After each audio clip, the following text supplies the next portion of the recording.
Hey everybody, welcome to today's video. Today, the importance of quarantining your fish. As you can see here, I have this little 5-gallon aquarium set up. I actually bought this at a rummage sale several years ago and it's been sitting in my garage. I paid a whole $3 for it, so hey, can't go wrong there. And everything seems to work, which is great. And it comes in handy at times just like this one. For those of you who are not familiar with ICK, also called white spot disease, it's an infested parasite. Yep, each white spot is a nasty little parasite on your fish. And it's a common parasite which most of us fish lovers eventually encounter. And I've dealt with it before, and it's not fun.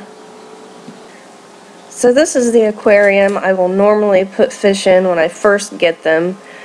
It's just a mix of plants, odds and ends that I haven't done anything with. And I had a snail problem in this aquarium, and so I went ahead and bought 2 clown loaches at PetSmart because they had them on sale. I'm not real big on buying fish from PetSmart. I like to shop at my local fish store. But I do quarantine all of my fish, at least I try to, for at least a couple weeks.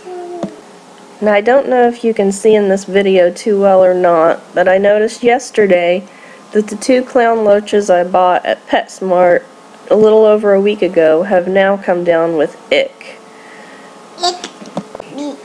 There are many over-the-counter medications for ICK. I've used several, some successfully, some not so successfully. Medicating fish, it isn't always the best way to go, at least not with these scaleless fish. So what I plan to do here with these guys is move them from this planted 10-gallon into a bare tank where I can try and starve out the ICK. And what I mean here is no gravel for them to attach to, no additional plants to deal with, and no medication that could possibly harm the fish. First I'm going to set up the tank with water from the infested tank, and then I'm going to move the filter onto the newly set up tank, and then I'm going to go to my daughter's room and borrow the little green killing machine UV off of my daughter's 29-gallon, and this should kill any free-floating parasites in the swimming stages. Next I'm going to move the fish into the newly set up aquarium, and then I will begin to raise the temperature. Now it cannot reproduce at a temperature above 85 degrees Fahrenheit. To use this treatment approach slowly, no more than 1 to 2 degrees per hour, I'm going to go and raise the temperature up to maybe 86 degrees Fahrenheit, maybe a little higher. Now I've heard you can raise the temperature as high as 90 degrees Fahrenheit, and I'm hoping not to have to go that high.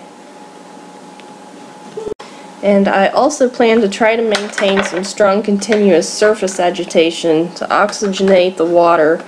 A higher temperature also reduces oxygen levels, so keeping good oxygen is a must. And this may take a while for the cycle to run its course. I guess around 10 days maybe, and 3 days after all the signs of the parasite have disappeared, I can then discontinue treatment.